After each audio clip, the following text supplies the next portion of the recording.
Hello बच्चों, स्वागत है आपका गवर्नमेंट एग्जाम्स अड्डा में। बच्चों कल 22 सितंबर से सीबीएसई के कंपार्टमेंट एग्जाम शुरू हो गए।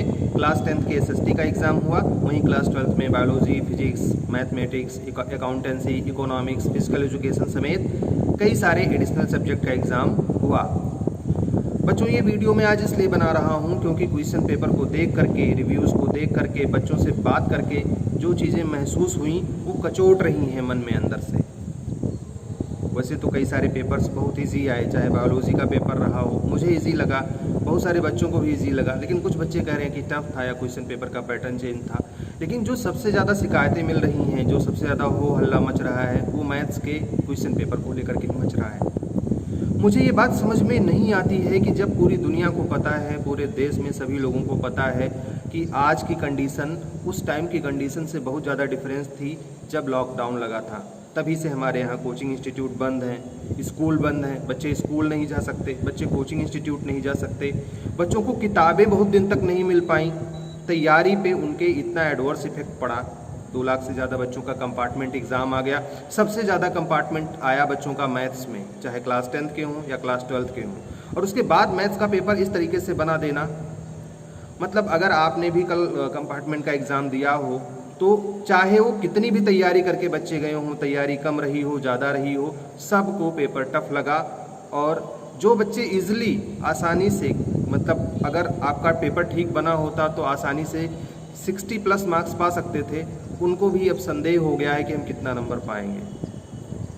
क्वेश्चन पेपर का पैटर्न अचानक से बदल देना, ब्लूप्रिंट को फॉलो ना करना, क्वेश्चन पेपर में मिसप्रिंट हो जाना, क्वेश्चन पेपर का टफ आना और इतना हार्ड बना देना। अरे किन बच्चों का एग्ज़ाम आप ले रहे हैं? क्या ये वो बच्चे हैं जो 1 साल तैयारी करके आए हैं? नहीं, ये वो बच्चे हैं जो अभी 1-1.5 महीना पहले घोषित हुई परीक्षा में फेल हो गए थे, उसके रिजल्ट में इनका निगेटिव आया था, ये मैथ्स का एग्ज़ाम पास नहीं कर पाए थे। और तब से लगातार परिस्थितियां विपरीत बनी हुई हैं, चाहे वो बच्चों को पढ़ने का मौका ना मिला हो, बच्चों को अंतिम समय तक ये उम्मीद थी कि हमारा एग्ज़ाम पोस्टपोन हो जाएगा या कैंसिल हो जाएगा, कुछ नहीं हुआ, पढ़ भी नहीं पाए बच्चे। उसके बाद से इस तरीके का पेपर, हमें एक्सपर्ट्स की भी रिव्यूज़ मिली, बच्चों की भी रिव्यूज़ मिली। कुछ बच्चों ने बताया कि किसी एक सेट में एक आध क्वेश्चन मिसप्रिंट हो गया था। हम इस बात को छोड़ दें, वो हो सकता है हो गया हो, वैसे ये भी अगर ऐसा हुआ है तो ये भी घोर लापरवाही है। किसी भी बोर्ड में अगर किसी क्वेश्चन, मतलब इतने सेंसिटिव क्वेश्चन पेपर में कहीं कोई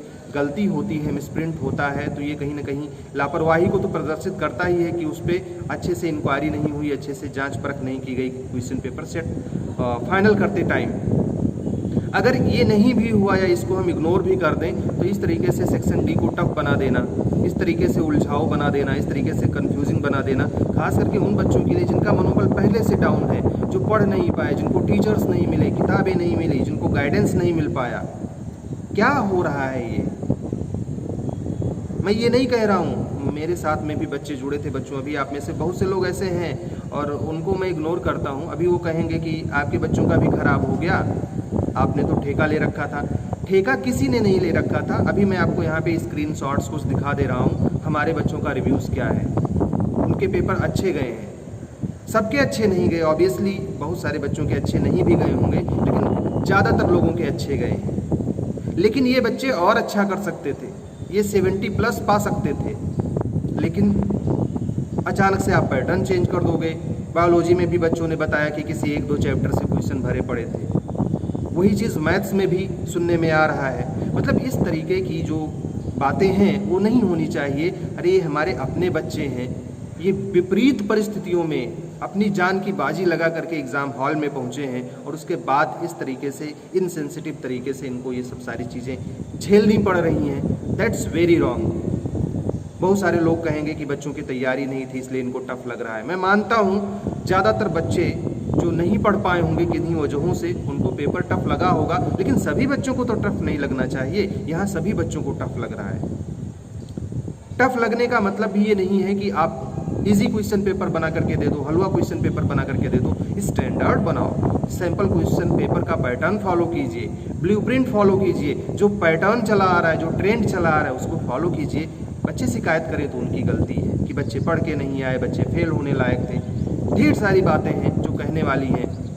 इस तरीके का पैटर्न अगर फॉलो होता रहा तो कहीं ना कहीं एक ऐसी इनसिक्योरिटी बच्चों में आएगी कि वो कंपार्टमेंट देने के बाद हमेशा डिप्रेशन में चले जाएंगे, क्योंकि उनको पता ही नहीं होगा कि कंपार्टमेंट एग्जाम में आएगा क्या, बोर्ड एग्जाम जैसा पेपर आएगा या एकदम अलग सीक्वेंस पे क्वेश्चन पेपर आएगा। तो इस तरीके की चीज़ें नहीं होनी चाहिए। और हम CBSE से भी और जो कॉम्पिटेंट अथॉरिटीज़ हैं उनसे भी ये मांग करते हैं कि बच्चों के हित को ध्यान में रख करके कोई फैसला लिया जाए। अगर क्वेश्चन पेपर टफ बन भी गया है तो अभी मार्किंग स्कीम या हम मार्किंग में थोड़ा सा लीनियंटली चेक कर सकते हैं कॉपी, कुछ न कुछ ऐसा तरीका ढूंढा जाए जिससे बच्चों का एक साल बर्बाद होने से बचे। जो बच्चे डिप्रेशन में हैं, जो क्वेश्चन पेपर दे करके सदमे में हैं, उन बच्चों से मैं ये कहना चाहूँगा कि बच्चों कोई एक एग्ज़ाम आपकी ज़िंदगी को डिसाइड नहीं करता। आपकी ज़िंदगी का रास्ता क्या होगा ये एक परीक्षा डिसाइड नहीं करती। कहते हैं ना कि गिरते हैं सहसवार ही मैदान जंग में, और वो लोग क्या गिरेंगे जो घुटनों के बल चले। आपने लड़ाई लड़ी, आपने परीक्षा की तैयारी की, आपने परीक्षा दी, हो सकता है अच्छा ना बना हो, बहुत बार ऐसा होता है, सबके साथ में ऐसा होता है। हम कई बार सफलता नहीं प्राप्त कर सकते हैं, नहीं कर पाते हैं, बहुत सारी मेहनत करने के बावजूद। बहुत सारे बच्चे ऐसे थे जिनका ये 3rd कंपार्टमेंट था, मतलब लास्ट चांस था, कंपार्टमेंट एग्ज़ाम देने का लास्ट चांस था, उनका भी पेपर खराब गया। बच्चों में फिर से आपसे कह रहा हूँ कि आप क्रिकेट खेल रहे हो, एक बॉल छूट जाती है, 2 बॉल छूट जाती है, तीसरी बॉल छूट जाती है, इसका मतलब ये नहीं कि 4th बॉल पे आप सिक्सर नहीं मार सकते। ज़िंदगी में कोई ना कोई ऐसा टर्निंग पॉइंट आता है जब इंसान की दशा और दिशा बदल जाती है। तो एक एग्ज़ाम, एक छोटा सा सर्टिफिकेट आपकी ज़िंदगी का रास्ता नहीं बना रहा है। हाँ, आपका एक साल बर्बाद होने से बच सकता था, आप अच्छे नंबर पा सकते थे, नहीं हो पाया। अगर आपको ऐसा लगता है तो भी निराश होने की ज़रूरत नहीं है। अभी इसी एग्ज़ाम के रिज़ल्ट के बाद में अगर आप पास हो गए तो बहुत अच्छी बात है, अगर आपका रिज़ल्ट बहुत अच्छा नहीं आया तो तुरंत कंपार्टमेंट 2 का फॉर्म आएगा। ऐसे बच्चों के लिए जिन्होंने कंपार्टमेंट 1 की परीक्षा दी है और किसी वजह से उनका निगेटिव आता है, वो फेल हो जाते हैं, निराश मत होना बच्चों। कंपार्टमेंट 2 का फॉर्म अक्टूबर में आना है। कैसे आएगा मैं अभी बता दे रहा हूँ। ये जब ये रिजल्ट आ जाएगा फाइनल कंपार्टमेंट का, कब आएगा मैं 1-2 दिन में आपको बता दूंगा कि किस दिन कंपार्टमेंट का रिजल्ट आना है। कंपार्टमेंट के रिजल्ट के 1 सप्ताह में आपको प्राइवेट, इम्प्रूवमेंट और कंपार्टमेंट 2 का फॉर्म आएगा। जो परीक्षा अगले साल बोर्ड एग्जाम के साथ में होगी तो वो फॉर्म भरिएगा, कुछ दिन तैयारी करिएगा, अच्छे से तैयारी करिएगा और आप निश्चित रूप से सफलता की बुलंदियों पे पहुंचेंगे। अपने ऊपर विश्वास बनाए रखिए।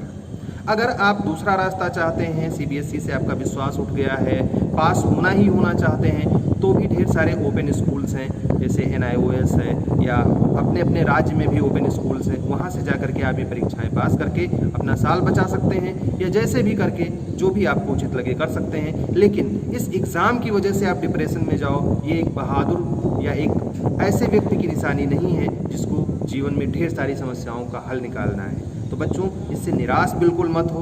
बहुत सारे बच्चे ऐसे होते हैं, एक बार में फेल होते हैं, दूसरी बार में फेल होते हैं और तीसरी बार में ऐसा परचम लहराते हैं, ऐसी सफलता प्राप्त करते हैं कि लोग वाह वाह करते हैं। तो बच्चों, बिल्कुल निराश मत होना। ये एक छोटी सी घटना है जिसमें आपका पेपर अच्छा नहीं गया है, और वैसे भी अभी तो आपकी कॉपी भी नहीं चेक हुई है, तो अभी क्यों निराश हो रहे हो। बहुत बार ऐसे भी टीचर्स हुए हैं, ऐसे भी टीचर्स को हमने देखा है कि जो अगर आप अटेम्प्ट करके आए हैं तो वो मन बना करके आते हैं कि हमको फेल नहीं करना है। तो बच्चों, निश्चित रूप से आप भी सफलता प्राप्त करेंगे। बस अपने आप को कभी निगेटिव मत होने देना, कभी निगेटिव मत सोचना, क्योंकि आपकी वजह से 4, 5, 10 लोग और हैं जो फैमिली में एक विश्वास बना के बैठे हैं कि आपकी वजह से उनके भी दिन अच्छे कभी आएंगे। और अगर आप निराश हो गए, आपने चलना छोड़ दिया, तो फिर उनका ख्याल कौन रखेगा। चाहे वो आपके माँ बाप हों, आपके भाई बहन हों जिनको आपसे प्रेरणा लेनी है, अगर आप उनको लड़के नहीं दिखाओगे तो उनको बहादुर कैसे बनाओगे। तो जिन भी बच्चों का एग्ज़ाम खराब गया है, निराश बिल्कुल ना हो। परिस्थितियाँ बदलती हैं, अगर रात है तो अंधेरा है, तो सुबह भी होता है, उजाला भी होता है। और निश्चित रूप से मैंने बहुत सारे बच्चों को देखा है। मैं एक बड़े और रेप्यूटेड कोचिंग इंस्टीट्यूट में पढ़ाता था जो PMT की तैयारी करवाती थी और करवाती है।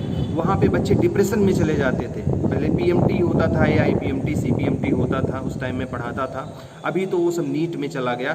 तो बहुत से बच्चे डिप्रेशन में जाते थे, और ऐसे ऐसे बच्चों को हमने देखा है कि डिप्रेशन से निकले हैं और MBBS में उन्होंने ज्वाइन किया है, MBBS का कोर्स उन्होंने कंप्लीट किया है। तो बच्चों, अपने आप को कभी निराश मत होने दो।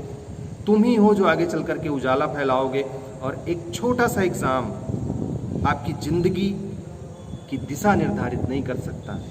याद रखना, अब की बार आपको खड़ा होना है, मजबूती से खड़ा होना है और लोगों को प्रूव करके दिखा देना है कि आप में काबिलियत थी, गलती किसी और ने की और उसकी सज़ा आपको मिली है।